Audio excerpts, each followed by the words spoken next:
Namaste students, hope you have gone through the videos of previous classes and you have understood all the concepts that we have discussed in the previous videos. So shall we just recall all those concepts or recall just the topics which we have discussed in the previous classes. So from the beginning we have discussed about the structure of a typical flower, the structure of male reproductive unit, that is stamen, sectional view of the stamen as well as sectional view of microsporangium. Later on we have discussed about the process known as microsporogenesis and the structure of a pollen grain. In addition to that, we have also discussed about the economic importance of pollen grain. Coming to the other topics, we have discussed about the female reproductive unit, that is carpel, as well as the various parts of the carpel, and we have discussed in detail the structure of megasporangium. What we call the megasporangium also as? Megasporangium is also known as ovule, and we have discussed that inside the ovule how megasporogenesis takes place and how megaspores are formed, and we have also discussed about one of the most important concept, that is monosporic development of megaspore. And you know that during monosporic development of megaspore or at the end of monosporic development of megaspore, and mature embryo sac will be formed, which is 7-celled and 8-nucleated stage. So now in previous concepts we have come to know that how male gametes are formed inside the male gametophyte and how female gamete is formed inside the female gametophyte. So what is the male gametophyte? Male gametophyte is pollen grain and the female gametophyte is a mature embryo sac. You know that male and female gametes that are formed in male gametophyte as well as female gametophyte, they are non-motile. They do not have any flagella, so they cannot move. Now, for the further events to take place, that is for fertilization to take place, you know that both these gametes should be brought together so that fertilization can be achieved. So how is this possible? If the gametes are non-motile, how is it possible to get or to bring those two gametes together for fertilization? So plants have adopted a special mechanism so that they can bring both male and female gametes together so as to achieve fertilization process. And this specific mechanism that is seen in plants is termed as pollination. So today let us discuss in detail about pollination. So what is pollination? Pollination is a mechanism that takes place in angiosperms to bring together both male and female gametes such that fertilization can take place. So now let us discuss what is pollination, what are the kinds of pollination and what are the agents that are involved in pollination process. So coming to the definition of pollination.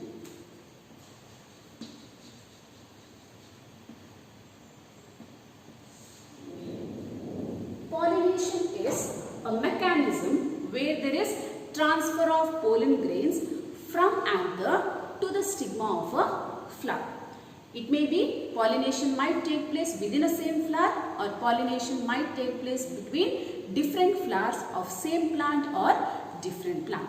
So pollination can be defined as a mechanism where there is transfer of pollen grains from anther to the stigma of a flower.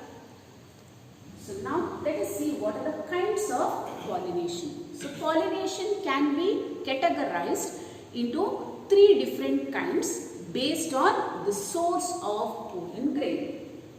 Pollination can be categorized into 3 kinds based on source of pollen grain.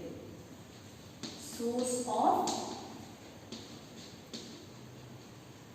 pollen grains. So those 3 kinds of pollination are autogamy,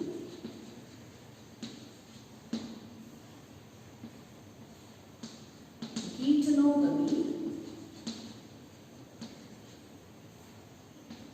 and synogamy. autogamy, heterogamy and xenogamy. First let us discuss what is autogamy. So what do you mean by the term auto? Auto indicates self.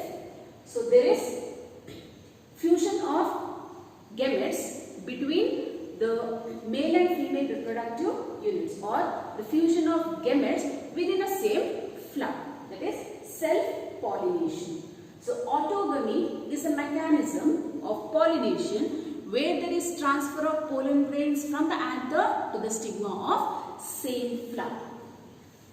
So coming to autogamy, so there are certain flowers which can undergo invariably autogamous process or autogamy.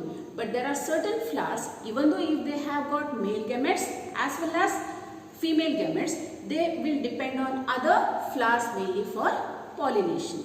So now let us discuss in detail about autogamy.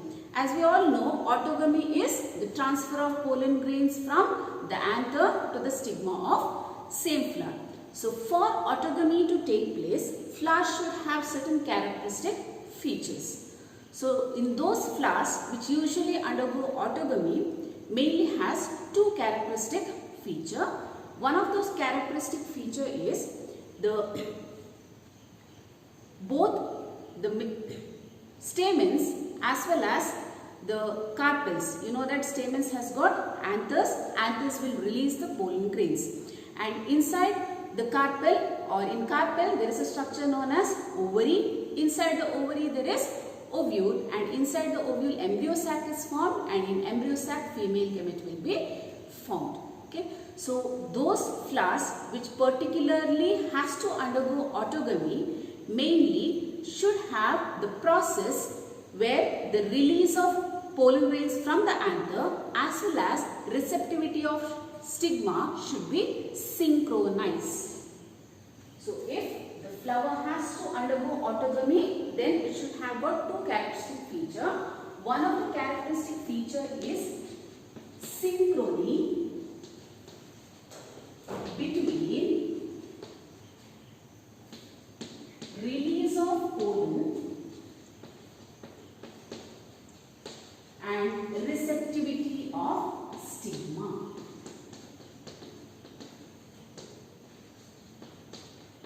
What is the characteristic feature?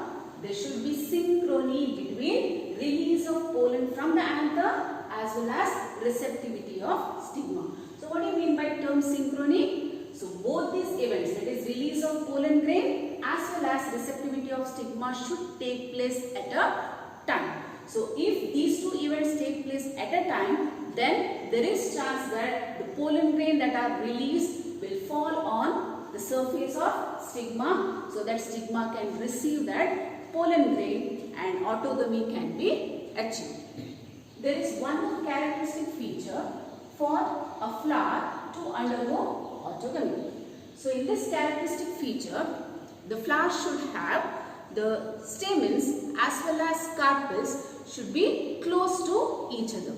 If the stamens as well as carpels, if the stamens and carpels lie close to each other, if stamens and carpels lie close to each other, then they can achieve pollination.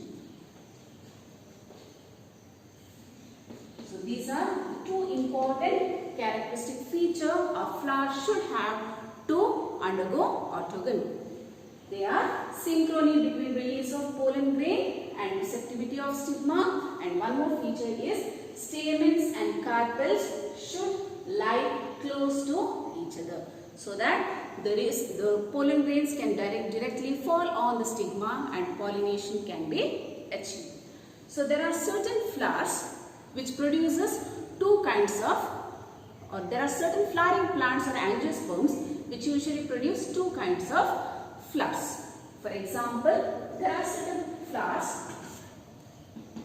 For example, there are certain flowering plants named Viola, Oxalis, and plant named Commelina. So which are those examples? Viola, oxalis and commelina have a special characteristic feature where they produce two kinds of flowers. So those flowers are named as chasmogamous flowers and cleistogamous flowers.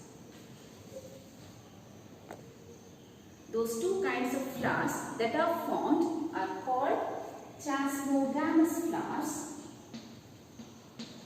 Chasmogamous flowers and cleistogamous flowers. Cleistogamous flowers. So, Viola, oxalis and commelina produce these two kinds of flowers.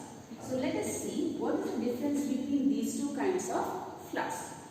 So, chasmogamous flowers are those flowers which are similar to other species of flowers.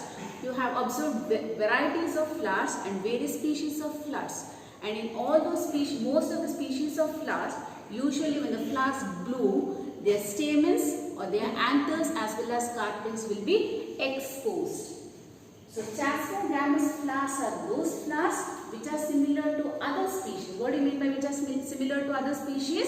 They expose their stamens or anthers or stigma. Okay, they expose their stamens as well as carpels. So what happens if they expose their stamens as well as carpels? The pollen grains will be released from the anther, and these pollen grains may be carried by various pollinating agents. It may fall on that stigma, or it may be carried by wind current or by water to various kinds of flowers. Okay, so chasmogamous flowers need not always undergo autogamous, okay, or autogamy. Now let us see what are cleistogamous flowers. So cleistogamous flowers are those flowers which do not open up at all. So what do you mean by that? They always remain closed. The flowers will not bloom, they always remain closed. So what happens if the flowers always remain closed and if they do not bloom? The flowers will be closed and their anthers or stamens as well as the carpels become mature inside the closed flower. So if anthers release the pollen grains, where do the pollen grains go and get deposited? Pollen grains will go and deposited inside or on the stigma of the same flower. Then what kind of pollination takes place here?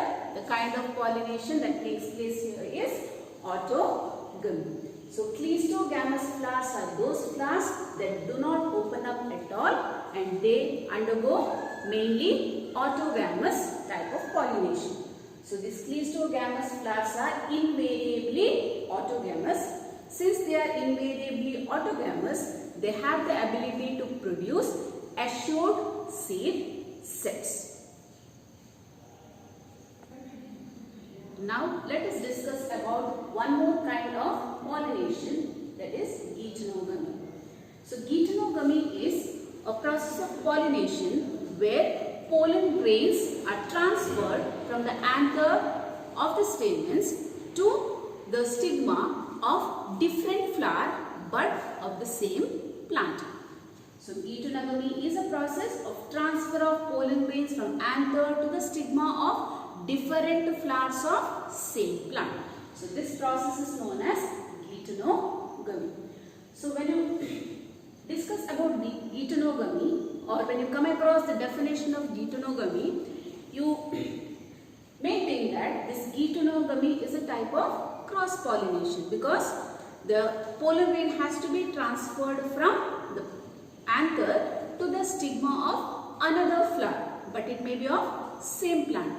So for transfer of pollen grains from anther to the stigma of another flower, the flowers require the help of pollinating agents. Okay, so if you take with respect to the pollinating agent, it resembles like cross pollination, but geitonogamy usually has a transfer of pollen grains from the anthers to the stigma of the same flower, and the gametes are genetically similar. Okay, in geitonogamy, even though it resembles like cross pollination with respect to the use of pollinating agents, but the process is autogamous because the pollen grain, because the male gamete as well as female gametes, they are genetically similar. Genetically similar means the source is similar. The source is same plant, but the flowers are different. Now let us discuss one more type of third kind of pollination, that is xenogamy. Xenogamy is the transfer of pollen grains from anther to the stigma of different flowers of different plant. So in xenogamy, it is completely cross-pollination. Why do we consider it as completely cross-pollination? There is transfer of pollen grains from flower of one plant to the stigma of flower of another plant. So here two plants are involved. Okay, so it brings two different species of plants together during fertilization. So these are the three kinds of pollination. So just go through the definition of these three kinds of pollination and don't get confused. Autogamy is transfer of pollen grains from anther to the stigma of same flower. Geitonogamy is transfer of pollen grains from anther to the stigma of different flowers but same plant. And xenogamy is transfer of pollen grain from anther to the stigma of different flower of two different plants. So these are the kinds of pollination based on source of pollen grains. Okay. So next, let us discuss about the agents of pollination. Now let us discuss about agents of pollination. Agents that help in achieving pollination are considered as pollinating agents. So plants use two kinds of agents. They are biotic agents and abiotic agents. So let us see what are those two kinds of pollinating agents. So agents of pollination can be abiotic or biotic. So what do you mean by term abiotic? Abiotic are non-living things. Biotic are living organisms. So those agents that help in achieving pollination can be wind or water. So what are the abiotic agents that achieve pollination? Wind and water. Biotic agents are living organisms that help in achieving pollination. So those biotic agents or living organisms that mainly help in achieving pollination may be insects, animals or birds. Insects, animals,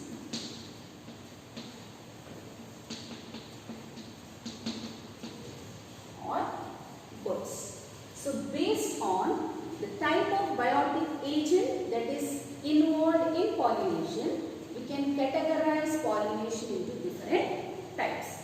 Usually pollination that occurs through wind is termed as anemophily. Anemophily. And pollination that takes place through water is termed as hydrophily. And pollination that occurs through insects are considered as entomophily. And pollination that is achieved by animals is considered as zoophily. And pollination with the help of birds is termed as ornithophily. So pollination can be categorized into various kinds on the basis of the pollinating agents. It may be anemophily, hydrophily, entomophily, zoophily or ornithophily. So pollination through wind is called anemophily, through water is called hydrophily, through insects is called entomophily, through animals is called zoophily, and through birds is called ornithophily. Now most of the flowers or majority of the flowers, they are mainly pollinated with the help of biotic agents. So majority of the flowers use biotic agents as pollinating agents, and only some group of flowers or angiosperms, they use abiotic agents for pollination. Now let us discuss about various kinds of pollination and how the plants have, or the flowers are adapted such that they can achieve pollination with the help of various pollinating agents. Yeah. Now let us discuss about the process of pollination that takes place through wind. And what we term the pollination that takes place through wind, it is termed as anemophily. And those flowers that are adapted for wind pollination are termed as anemophilous flowers. So now let us see what are the characteristic features of those anemophilous flowers. Anemophilous flowers are those flowers which are adapted to achieve pollination through wind.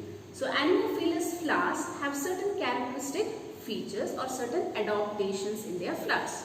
The flowers, if they are small and numerous, they are usually arranged together to form an inflorescence. So most of the wind pollinated flowers or anemophilous flowers, they are small and they are numerous, they are large in number, and all those numerous flowers, they are compactly arranged in such a way that they form an inflorescence. You have studied in your previous class, that is in first PUC, about various types of inflorescence. Inflorescence is cluster of flowers that are arranged in a specific order.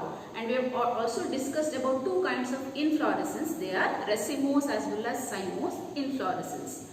So racemose and cymose inflorescence have many flowers that are clustered together in a specific order. So wind pollinated flowers have inflorescence. Okay. Now let us discuss about each flower of the inflorescence. Okay. In each flower of inflorescence, especially in wind pollinated flowers, they have got long stamen. Stamen will be usually protruding out of the flower. So why this stamens has to protrude out of the flower? So you know that the tip of the stamens have got anther. The anthers produces large number of pollen grains. When the anthers dehisce, pollen grains will be released to the wind and they are carried by the wind current to various places such that pollination can take place. Okay. It is not sure that all those pollen grains that are released will achieve pollination. Okay.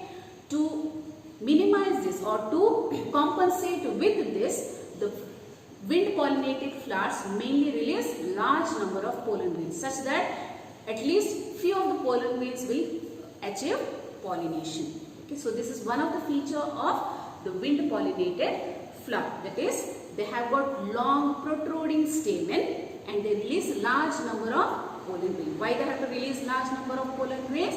To compact or to compensate with the loss of pollen grains. And coming to the carpels of the flower. The carpels of the flowers are also long and they are usually feathery. Why the carpels should be feathery, or the tip of the carpel should be feathery? What is the tip of the carpel called as? Tip of the carpel is called as stigma.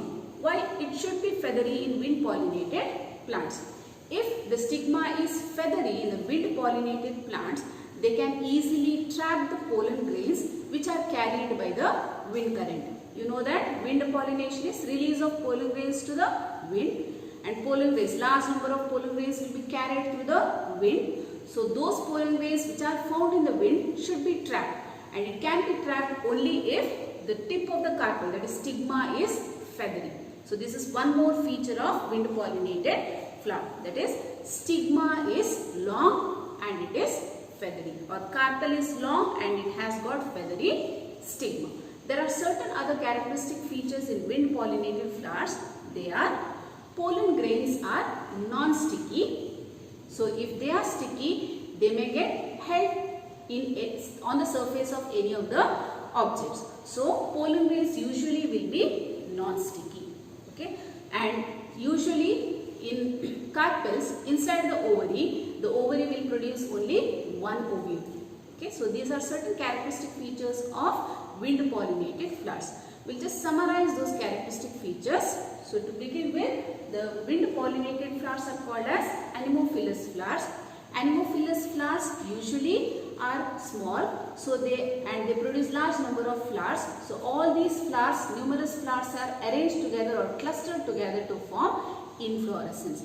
So most of the wind pollinated flowers are arranged in the form of inflorescence.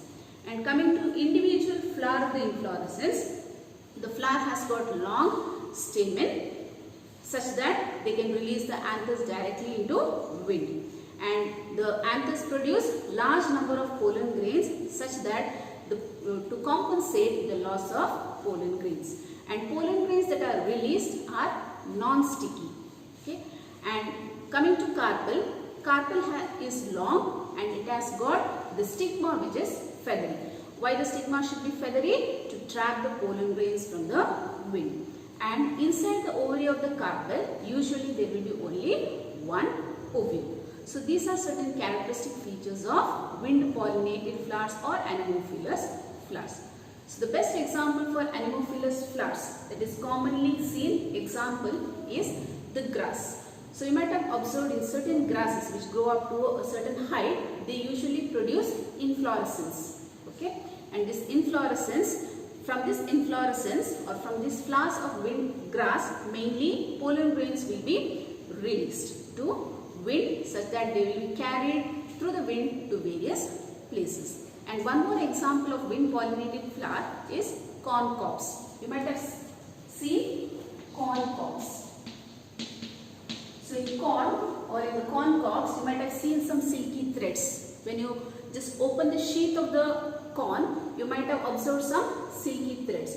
So what do those silky threads represent? They are actually the carpel and stigma. So the carpel and stigma is very long there. Why it should be long? To trap the pollen grains. So the example for anemophilous is the common grass or the corn cobs. So corn cobs have got long silky threads. So these long silky threads are termed as tassels. They are termed as tassels, and these tassels represent the style and stigma of the flower. Tassels represent style and stigma of the flower. So now let us discuss about one more type of pollination that takes place through water, and what we term this pollination that is achieved by water or through water, it is termed as hydrophily. It is termed as hydrophily. So hydrophily is pollination that takes place through water. Okay. So in majority of the hydrophilous flowers are those flowers which are produced by hydrophytes. So even though the hydrophytes produces flowers, or the hydrophytes are those plants that are found in water. Even though those plants or hydrophytes are found in water, in some of the flowers, especially like water lily or water hyacinth, the flowers will be found on the surface of water. So you have to remember that such hydrophytes like water lily, water hyacinth, they do not undergo pollination through water. They mainly undergo pollination by wind. Why they have to undergo pollination by wind? Because the flowers are found on the surface of water. The flowers are not completely immersed inside the water. The flowers are found on the surface of water, so they can easily achieve pollination with the help of wind. But there are certain genera of plants, or there are few genera of plants which usually undergo pollination by water. So usually there are only 30 genera of, especially the monocotyledonous plants, which undergo hydrophily or which are pollinated by water. Some of the examples for hydrophily are Vallisneria, Hydra, and seagrass named Zostera. So among these three plants that I have mentioned, plants like Vallisneria and Hydra are freshwater plants, whereas Zostera or seagrass is marine plant. And the type of pollination achieved here is hydrophily, but the process of pollination may go in a different way. For example, Vallisneria. Vallisneria undergoes hydrophily, that is pollination through water, and Vallisneria is a freshwater plant. So this Vallisneria produces two kinds of flowers, male flowers as well as female flowers, and Vallisneria is completely submerged plant. In Vallisneria, the female flower that is formed produces very long stalk such that the flower reaches the surface of water, whereas the male flowers that are formed, that will be detached from the plant and the flowers will reach the surface of water. Remember that in plants like Vallisneria, they produce two kinds of flowers, female flowers as well as male flowers. Female flowers are always attached to the plant and they usually produce very long stalks such that they can reach the surface of water. Whereas male flowers get detached from the plant and then the detached flower reaches the surface of water. And through this water, the male flowers come in contact with the female flower which has got very long stalk, and then they transfer the pollen grains from the anther to the stigma of a flower. So in this way, pollination is achieved in Vallisneria. So once the pollination process completes, the female flowers are pulled back by coiling of the stalk. Okay? So this is how pollination takes place in plants like Vallisneria, hydrophytes like Vallisneria. Now let us take one more example of hydrophily where pollination takes place through water in marine plants like Zostera. Zostera is commonly called as seagrass. Zostera or seagrass. So in Zostera and or seagrass, there is quite a different mechanism of hydrophily. Okay? So Zostera or seagrass also produces two kinds of flowers, male flower as well as female flowers, and here the male flowers releases the pollen grains inside the water, and the pollen grains that are formed in the male flowers of Zostera, they are long and ribbon-like. So Zostera also produces two kinds of flowers, male flowers as well as female flowers. Male flowers and female flowers, whereas the male flowers produces pollen grains, and those pollen grains are long, ribbon-like. Long and ribbon-like, and this long ribbon-like pollen grains will be covered by mucilaginous sheath. Why there should be mucilaginous covering around the pollen grain? So that pollen grain can be avoided from being wet. To avoid wetting of pollen grains are surrounded by mucilaginous covering. So this long ribbon-like mucilaginous covered pollen grains will be released to the water. In the water current itself, the long ribbon-like pollen grains will be carried. Whenever it reaches the female flowers, they release the pollen grains will mainly release the male gametes such that pollination can be achieved.